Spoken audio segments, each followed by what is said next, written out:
लोगों, ऐ देशवासियों, ऐ देश के हिंदू भाइयों, ऐ देश के मुसलमानों, वो दिन तुम भूल गए कि जब इस देश में कोरोना के जमाने में कुछ लोग थाली बजा रहे थे तो वो हम हैं जो थाली सजा रहे थे, भूखों को खाना खिला रहे थे। हमने क्या नहीं किया इस मुल्क के लिए?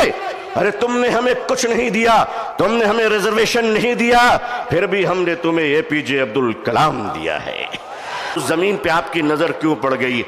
हम जानते हैं महाशय क्यों पड़ी है। इसलिए कि अब राजा देश नहीं चला रहा है, अब राजा रियल एस्टेट का कारोबार कर रहा है। लेकिन माफ कीजिएगा, ये वक्फ की जमीनें आज हमारे माननीय प्रधानमंत्री जी, अल्लाह उनको लंबी उम्र अता फरमाए, अल्लाह उनको अच्छी सेहत दे, अल्लाह उनको सही सूझबूझ अता फरमाए, अल्लाह उनका घर बसा दे, आमीन। आज आप कहते हैं कि हम खत्म करके रहेंगे, ठीक है। अगर लोकतंत्र पे शक्ति तंत्र का अहंकार चलेगा तो मैं भी अपने बुजुर्गों की जूतियों में बैठकर कह देना चाहता हूं कि हजरत, अब हम अदालत के दरवाजों पे भीख नहीं मांगेंगे, अब ये कह देंगे कि अगर संसद तुम्हारी है तो सड़क हमारी है।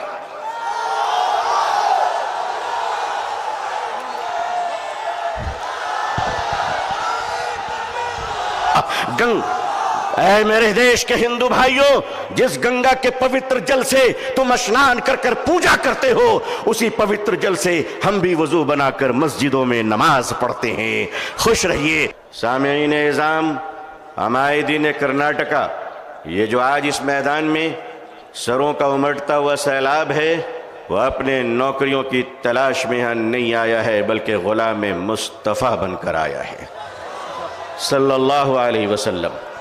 इस्लाम की तारीख बड़ी अजीब तारीख है। जब ये इस्लाम चला और आगे बढ़ा तो दार अरकम में मुट्ठी भर मुसलमान थे। मक्के के मुशरिकों ने कहा, हमारी तादाद के सामने इनकी हकीकत क्या है। इस्लाम आगे बढ़ता रहा। अबू जहल ने कहा, बढ़ने नहीं दूंगा। इस्लाम ने हिजरत की मक्के से और मदीने पहुंचा तो अब्दुल्ला बिन उबय बिन सलोल ने कहा, बढ़ने नहीं दूंगा।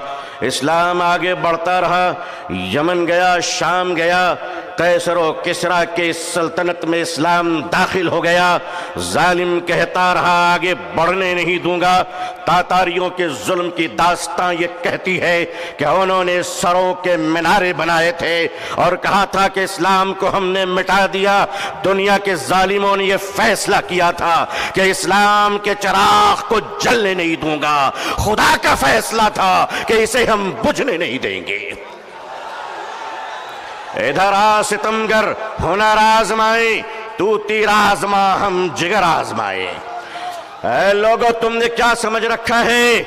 हम जितने मुसलमान हैं उतने ही सीमेंटेड इंडियन भी हैं, उतने ही भारतीय भी हैं। हमें अपने ईमान की भी हिफाजत करना आता है, इस्लाम की भी हिफाजत करना आता है। ऐ भारत की धरती, याद रखना, अगर तुझ पर भी खतरा आया तो तेरी इज्जत को भी बचाना आता है। ये चाइना का बॉर्डर डोकलाम और ये कश्मीर से पाकिस्तान की सरहदें, ऐ भारत के नौजवानों, ऐ भारत के आर्मी जवानों, ये हिंदुस्तान का ये जियाला मुसलमान जिनकी माओं ने इनको गोडसे का दूध नहीं पिलाया है, बल्कि इनकी रगों में हजरत टीपू सुल्तान का लहू दौड़ रहा है, वो कौम तुम्हें ये बताने आई है, वो कौम तुम्हें ये बताने आई है, ये नौजवान तुम्हें ये बताने आया है कि चाइना के बॉर्डर से लेकर अगर पाकिस्तान की सरहद तक, ऐ भारत, अगर तुझ पर कोई खतरा आया तो ऐ जवानों, हमें आवाज देना। खुदा की कसम, हम अपने जवानों को, नौजवानों को, मुसलमानों को कफन पहनाकर सरहदों पे पहुंचा देंगे। अल्लाहु अकबर, अल्लाहु अकबर, अल्लाहु अकबर। मगर याद रखिएगा, चप्पलों के बगैर तो हम चल सकते हैं। इन चप्पलों से कोई पूछ ले कि हमारे बगैर निकल भी सकते हो? आता है निकलना, आता है चलना। यह हिंदुस्तान हमारा वतन है, इस वतन को कल भी हमने बचाया। मुश्किल यह है कि 47 में बदकिस्मती से हिंदुस्तान का बंटवारा हुआ था, 2024 में लोग दिलों का बंटवारा करना चाह रहे हैं। हम इस दिल का बंटवारा होने नहीं देंगे। भारत के अपने प्रिय हिंदू भाइयों से मैं उनका आशीर्वाद और दुआएं लेकर उन्हें कहना चाहता हूं, हिंदू भाइयों, हम आपके बगैर नहीं, आप हमारे बगैर नहीं। हमारे और आपके बीच में ये तीसरा कोई लैंड ब्रोकर आ गया है, जिसकी ना बीवी है ना बच्चे हैं। ये जिधर जाते हैं उधर सताते हैं। लेकिन इनको बता दीजिए और साफ साफ बता दीजिए, कुत्ते वफादार हो ये बात तो सही है, मगर वफादार कुत्ते बन जाएं ये बात सही नहीं है। क्या समझ रखा है? All India Muslim personal board, हमारे बुजुर्गान दीन अकाबरीन बैठे हैं। मैं आपसे सच कहता हूं, हमें अपने दीन की भी हिफाजत करनी है और अपने देश हिंदुस्तान की भी हिफाजत करनी है। अब मैं आपसे एक बात कहना चाहता हूं, आपके हमारे रहते हुए अगर कोई उड़ीसा के आदिवासी की कालाहांडी की छोटी सी बच्ची बात बात कहकर अगर भूखे 7 दिन में मर जाती है, तो मैं अपनी कौम से पूछना चाहता हूं, मालदारों, खुदा को तुम क्या मुंह दिखलाओगे? अगर हमारे देश में यह अत्याचार हो रहा है कि एक पति अपनी मरी हुई पत्नी की लाश को पैसे न होने की वजह से एम्बुलेंस नहीं मिलती है, कांधे पे उस लाश को लेकर चलता है, ये हमारा भारत है, ये हमारा समाज है, ये हमारा इंसाफ है। क्या हो रहा है इस देश में? ये देश कहां जा रहा है? रिश्वत के बगैर दवा नहीं मिलती, रिश्वत के बगैर कफन नहीं मिलता, रिश्वत के बगैर जनाजे नहीं मिलते, रिश्वत के बगैर लोगों को जिंदगी की सांस लेने की इजाजत नहीं है। नहीं नहीं लोगों, हम अपने इस प्यारे देश को इस तरह लुटेरों के हवाले नहीं कर सकते। ये देश हमारा है, इस देश के पुलिस, इस देश की आर्मी, इस देश का जवान, ये हमारे भाई बहन हैं। जितने हमें अपने जीवन की परवाह है उतनी इनकी परवाह है। ऐ लोगों, ऐ देशवासियों, ऐ देश के हिंदू भाइयों, ऐ देश के मुसलमानों, वो दिन तुम भूल गए कि जब इस देश में कोरोना के जमाने में कुछ लोग थाली बजा रहे थे, तो वो हम हैं जो थाली सजा रहे थे, भूखों को खाना खिला रहे थे। हमने क्या नहीं किया इस मुल्क के लिए? अरे तुमने हमें कुछ नहीं दिया, तुमने हमें रिजर्वेशन नहीं दिया, फिर भी हमने तुम्हें एपीजे अब्दुल कलाम दिया है। वो दिन मत भूलो, मिसाइल दिया है। एक बार मोहब्बत करके तो देखो, एक बार प्यार करके तो देखो। हमारे हर घर से तुम देखना शेखुल इस्लाम निकलेंगे, शेखुल हिंद निकलेंगे। देश की हिफाजत करनी है, इंसानियत और मानवता को बचाना है। हिंदू भाइयों को मोहब्बत के साथ उनके सामने उनकी अदालत में अपनी बातें रखनी है। वक्फ क्या है? वक्फ का तहफ़्फ़ुज़ क्या है?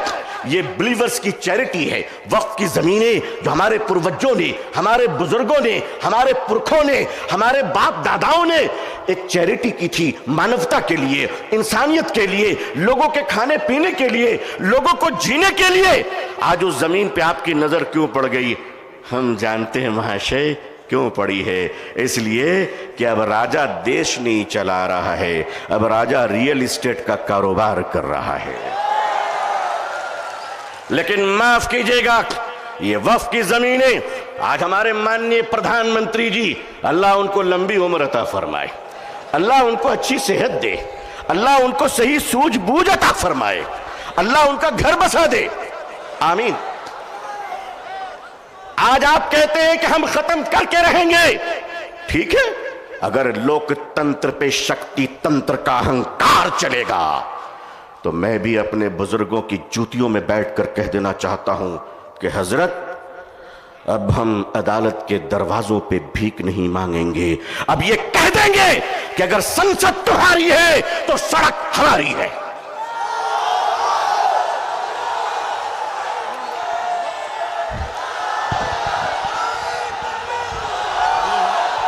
नारे तकबीर, नारे तकबीर, नारे तकबीर।